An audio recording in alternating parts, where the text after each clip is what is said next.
भाई 6:30 बजे का अलार्म लगाया, सॉरी 6 बजे का अलार्म लगाया था मैंने कि उठ जाऊंगा आज। तब से मैं जंग लड़ रहा हूँ कि भाई हर आधे घंटे में अलार्म बंद कर रहा हूँ, हालत नहीं हो रही उठने की। सोया भी मैं 3 बजे था कि मैं 12 बजे सोया, पर फिर 2 घंटे बाद मेरी नींद खुली क्योंकि भूख लगने लग गई मेरे को। फिर मैं सोच रहा खाऊं ना खाऊं, खाऊं ना खाऊं, फिर मैंने कुछ खाया, फिर मुझे नींद आई, फिर ऐसी नींद आई कि अब मैं 9:30 बजे उठा हूँ। कोई बात नहीं, पहले दिन के हिसाब से ठीक है, रूटीन सुधारो, डे 1 स्टार्ट होता है हमारा अब से। ये हालत है 9 बजे। 9 बजे तक तो हमारा गांव अपना काम करा के वापस सोने को चला जाता है। और ये मेरी मम्मी चक्की पीसिंग हो रही है, कहीं बल रही है।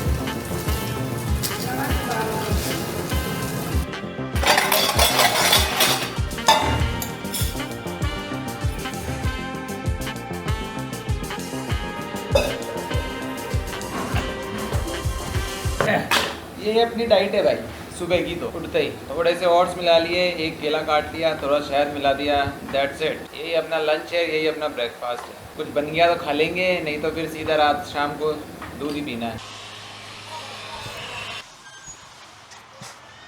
शाम के 4 बजने वाले हैं और अभी बाहर का हालत देखो, गर्मी देखो। मेरा फोकस नहीं कर पा रहा है ये एक्चुअली, मैं तुम्हें दिखाता। ये इतनी उमस हो रही है, कूलर के बिना तुम रह ही नहीं सकते भाई, फर्स्ट फ्लोर पे ऐसे खुले में। सर्दी गर्मी की बातें तो होती रहेंगी, अपन चलते हैं अपने वीडियो के पॉइंट की तरफ, जो कि है how to solve a problem. वैसे तो मैं इतनी ज्ञान की बातें करता नहीं हूँ, पर फिर मैंने सोचा यार एक वीडियो तो बनानी चाहिए ना, कि भाई यार कैसे प्रॉब्लम सॉल्व की जाती है। अब यूट्यूबर बना हूँ, वीडियो डाल रहा हूँ, तो थोड़ी ऐसे इन्फ्लुएंसर वाला काम तो करना पड़ेगा ना तुम लोगों को। अच्छी अच्छी बातें तो सिखानी पड़ेगी मुझे, ये मेरी जिम्मेदारी है एज इन्फ्लुएंसर। एक तो ये कैमरा बार बार इधर उधर मुड़ता रहता है, तो मेरे को थोड़ा एडजस्ट करना पड़ता है। ठीक है, तो किसी भी प्रॉब्लम को सॉल्व करने के लिए सबसे पहला स्टेप उसका होता है कि उसको आइडेंटिफाई करना। ठीक है, क्योंकि कभी कभी ऐसा होता है जो प्रॉब्लम आपको दिख रही होती है पहली नज़र में, मेन वो प्रॉब्लम होती नहीं है, उसके बैकएंड में कुछ और ही मेन ऐसा झंडा गाड़ के मेन प्रॉब्लम जो है वो बैठी होती है। तो पहले आपको ऊपर वाली प्रॉब्लम को हटा के नीचे देखना पड़ता है, समझे। इतना इतना प्रॉब्लम बोल दिया, मेरा दिमाग फिर गया। जैसा कि मेरे केस में, अब तुमको यहाँ देखने पे क्या लग रहा है, पहली नज़र में देखने पे यहाँ तुम्हें क्या लग रहा है भाई, यहाँ पे प्रॉब्लम क्या है। तुमने क्या सोचा कि भाई ये तो निंजा लियो क्या बंदा है यार, कोई चीज़ों को सही जगह रखता नहीं है, कहीं भी पड़ी है, कुछ भी पड़ा है। पर भाई इसमें मेरी गलती नहीं है। मेन प्रॉब्लम ये नहीं कि मैं चीज़ें सही नहीं रखता हूँ, मेन प्रॉब्लम ये है यहाँ पे कि इन चीज़ों को रखने की कोई डेडिकेटेड प्लेस ही नहीं है। जैसे ये क्या कर रहा है, ऑल आउट क्या कर रहा है, यहाँ कैची ये क्या कर रही है, कैची है, ये गोप्रो के मेरे सेटअप्स हैं, इन चीज़ों को रखने के लिए मेरे कमरे में कोई जगह नहीं है, क्योंकि मेरे कमरे में कुछ है ही नहीं है। देखो ये टेबल है और इधर ये शेल्फ, ताकें, जो बोलना है बोल लो, ये है, ये पहले से फुल भरी हुई पड़ी है। सब में यहाँ पे वायर पड़ा है, ये पड़ा है, और ये सब तामझाम पड़ा है, मतलब इनको रखने की कोई जगह नहीं है। और इसी से मेरा पहला पॉइंट प्रूफ होता है क्या, कि प्रॉब्लम जो ऊपर से दिख रही थी यहाँ पे कि मैं गंदगी बना के रखता हूँ, वो नहीं है। प्रॉब्लम ये है कि यार रखने की कोई जगह ही नहीं है। क्योंकि जब से मैंने अपने रूम को 2 पार्टीशन करवाया था, जो भी मेरे पुराने व्यूअरों को पता होगा कि ये रूम जो है ये पहले हॉल था, मतलब ये पूरा बड़ा था, इसके जितना डबल इधर था, पर मैंने इसमें बीच में शीट लगवा ली ताकि क्या मुझे प्राइवेट स्पेस मिल जाए।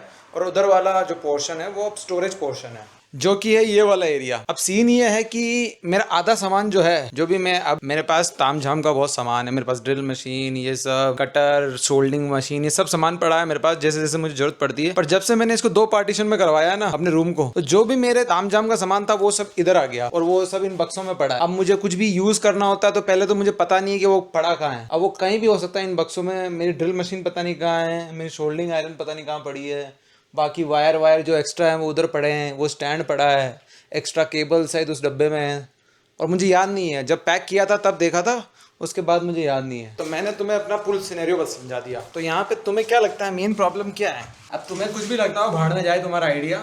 यहाँ मुझे जो लगता है वो मैटर करता है, और वो ये है कि मुझे अपने जो भी ये सामान है उनके लिए एक डेडिकेटेड प्लेस चाहिए रखने के लिए। हर चीज़ का एक प्लेस होना चाहिए कि भाई हाँ भाई ये चीज़ यहाँ पड़ी है, और जब मैं ढूंढूं तो वो वहीं से मिल जाए, ये बहुत ज़रूरी है। तो ये हो गया अपना प्रॉब्लम को सॉल्व करने का पहला पार्ट।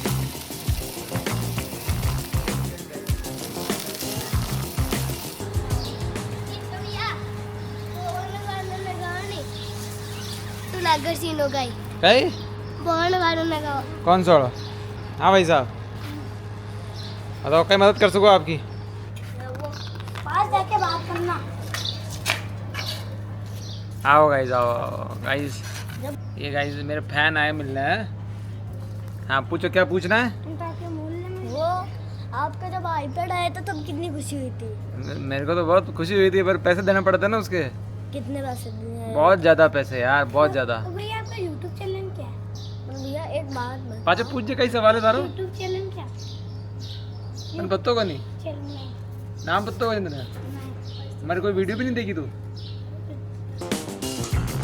ओके, अब अपन बढ़ते हैं अपने दूसरे स्टेप की तरफ, जो कि तुमको शायद पता चल गया होगा, स्मार्ट हो अगर तुम इतने, नहीं तो उसका नाम है फाइंड द सॉल्यूशन, जो कि एक सिंपल टर्म्स हो सकती है। मेरी प्रॉब्लम का क्या सॉल्यूशन हो सकता है कि भाई एक जगह चाहिए इसको जहाँ पे ये अपने सारे सामान रख सके अच्छे से, तो कुछ भी एक अलमारी ले लो, अच्छा सा जगह बना लो जहाँ पे तुम अलग अलग जगह रख सकते हो। पर नहीं, तुम लोगों ने निंजा लियो के दिमाग से नहीं सोचा है। एक प्रॉब्लम का सॉल्यूशन सिंपल सॉल्यूशन नहीं होना चाहिए। अगर वो मैं प्लान कर रहा हूँ तो वो सॉल्यूशन होना चाहिए मास्टर सॉल्यूशन। किसी भी प्रॉब्लम का मास्टर सॉल्यूशन वो होता है जो उस प्रॉब्लम को तो सॉल्व करे ही करे, और साथ में क्या है कि एक दो तीन प्रॉब्लम्स को और लपेट ले आपस में, क्या हाँ ये भी प्रॉब्लम है, ये ले ये भी सॉल्व कर दिया, ये प्रॉब्लम भी थी इसको भी सॉल्व कर दिया। ऐसा सॉल्यूशन ढूंढना चाहिए तुम। कोई बात नहीं, धीरे धीरे तुम सीख जाओगे मेरी तरह सोचना। अभी अपन बढ़ते हैं मेरे मास्टर सॉल्यूशन की तरफ। तो मेरा मास्टर सॉल्यूशन ये है, सुनना गौर से, एक बार ही समझाऊंगा, बार बार नहीं समझाऊंगा, कि मैं जो एरिया है मेरे रूम का, ये वाला एरिया है, ये जो अभी तक अनयूज्ड है, कुछ भी नहीं है यहाँ पे, इस कॉर्नर को मैं पूरा सा यूटिलाइज करने के लिए यहाँ पे टेबल बनाऊं। उस टेबल का अपर पोर्शन ये होगा पूरा फ्लैट, नीचे उसके रैक होगी जिसके अंदर बॉक्सेस बने होंगे जिसके अंदर मैं अपने सारे सामान रख सकता हूँ। इस वाली वॉल को मैं पूरा बनाऊंगा अपने इक्विपमेंट्स को लेकर, जहाँ पे मेरा ये GoPro पड़ा रहेगा, DJI Osmo, उसकी बैटरीज, और भविष्य में अगर कुछ लेता हूँ तो सब इस वाली वॉल पे पड़ा रहेगा। अगर तुम्हें बातों से समझ में नहीं आया तो मैं अपनी ड्राइंग से बताता हूँ, रुको।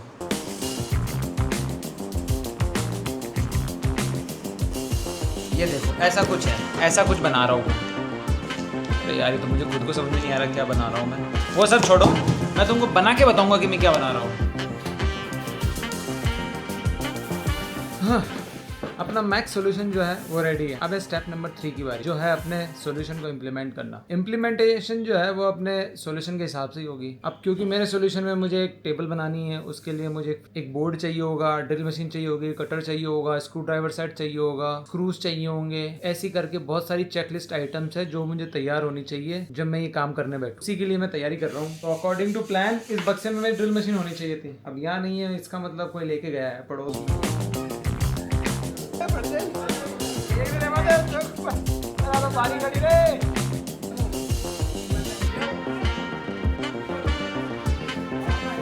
मेरी चेक लिस्ट में से जो बोर्ड था वो बोर्ड तो ये रहा, जो कब का ही मैंने मंगा के रखा हुआ था। वहाँ पे वो टेबल का फर्नीचर वो दिख रहा है, ये देखो ये रहा। यहाँ पे उस टेबल का फ्रेम है जो मैंने शुरू में वीडियो दिखाई थी, वो बना हुआ तैयार पड़ा। उस पर मैंने रेड ऑक्साइड करा हुआ है, आज से 1 महीने पहले से छत पे पड़ा है। बाकी एक ड्रिल मशीन मुझे ढूंढनी पड़ेगी जो पड़ोस में कहीं कहीं दी हुई है, पता लगा। ओए ड्रिल मशीन था करनी पड़ी हमारी, बट ड्रिल मशीन जो छेद करे, मेरे पास ग्राइंडर है तो। और बाकी स्क्रू ड्राइवर चाहिए मुझे, थोड़े से स्क्रू ड्राइवर मुझे बाजार से लेकर आने पड़ेंगे, वो मैं बाद में ले आऊंगा। तो अपना प्रिपरेशन पूरी तैयार है मेरे मैक्स सॉल्यूशन के लिए। मैक्स सॉल्यूशन तो तैयार है गाइस, पर करने की इच्छा नहीं हो रही है। मैक्स सॉल्यूशन आज नहीं करूंगा, आज तो मैंने तुम लोगों को सिखाया है कि किस तरह से प्रॉब्लम सॉल्व करनी है। कल अपन प्रॉपर एग्जीक्यूशन की तरफ बढ़ेंगे। अभी के लिए तो, आज के लिए तो हो गया मेरा। अभी गाइस ये प्रॉब्लम सॉल्व नहीं करता है, उल्टा पड़ा। मॉर्निंग वॉक तो मेरी हो नहीं पाई थी सुबह, क्योंकि मैं उठ नहीं पाया। तो इवनिंग वॉक पे मैं अभी नरेश जी को साथ लेकर आया हूँ अपने, थोड़ा घूम फिर लो यार मेरे साथ, कि रूटीन सुधारो। डे 1 में कुछ तो अपन को एक्टिविटी करनी पड़ेगी ना, घर पे बैठे बैठे काम नहीं चल सकता अपना। ओह चाचा भी मेरे यहीं पे आज, चाचा जी मेरे पेस्टिसाइड छिड़क रहे। पेस्टिसाइड कीटनाशक ने कहा इंग्लिश में, जो आपने भी बोला वही मैं तो बोले पेस्टिसाइड कीटनाशक का छिड़काव चल रहा है। ये मेरे चाचा कीटनाशक का छिड़काव करते हुए, इससे दूर रहना चाहिए गाइस। हाँ, इससे वैसे दूर रहना चाहिए, इसके सामने आना नहीं चाहिए, पर इसको डाइल्यूट कर, इसको सूंघना नहीं चाहिए सबसे नहीं। अरे इन्हें डाइल्यूट कर डाले, समझियो, तो ये तो हार्मफुल नहीं। जाके ट्राई कर ले, जा उल्टी नहीं हो जाए, जा ट्राई कर ले। डाइल्यूट कर डाले का मतलब होगा नहीं कि मैं पी लूँ, नहीं एक बार पास जाओगे पता। अरे पास तो नहीं जाना चाह, मन पता है सेफ्टी रखना चाह। देखो मैं आप लोगों को एक सीख देता हूँ, ठीक है। यहाँ पे मेरे चाचा ने मेरे को एक एग्जाम्पल दिया था, ये दिख रही है टंकी, अरे ये देखो मेरे चाचा जिससे वो दवाई छिड़क रहे हैं ना, उनके पीछे एक टंकी है जो कि हमारी है, और वो जब से मैं पैदा हुआ हूँ ना शायद तभी से है वो टंकी हमारे पास। उसकी हालत बहुत ख़राब हो गई है, अभी टूट फूट गई है, उसमें उसका ढक्कन गायब हो गया है, पर अभी भी हम वही टंकी चलाते हैं।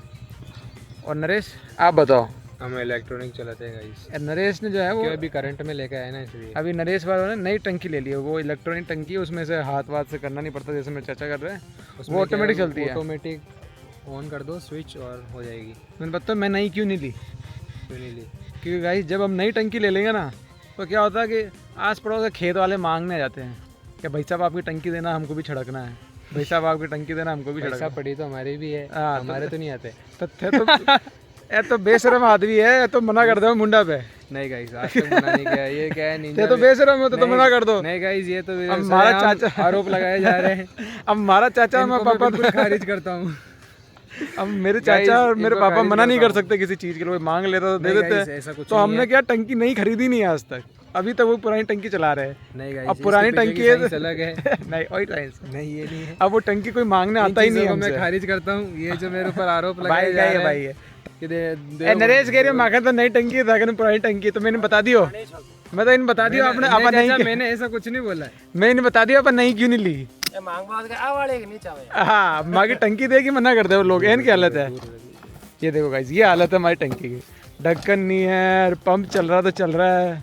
आप शेयर नहीं करते हो, ये उल्टा आप मेरे पे आरोप शेयर लगा क्यों रहे नहीं हैं। करते भाई, ले जाओ जिसको लेके जानी ले जाओ भाई, ये पड़ी है। अब इससे करेंगे बेचारों के हाथ ऐसे दुखने लग जाएंगे। ये टंकी ऐसी है, चोरी भी नहीं हो रही, यही पड़ी रहती है, कुछ चोर चुरा के भी नहीं ले जा रहा, जो चीज़ चोरी नहीं करनी होती उसे चुरा रहे हैं। इसलिए हमने भाई अब क्या करें भाई।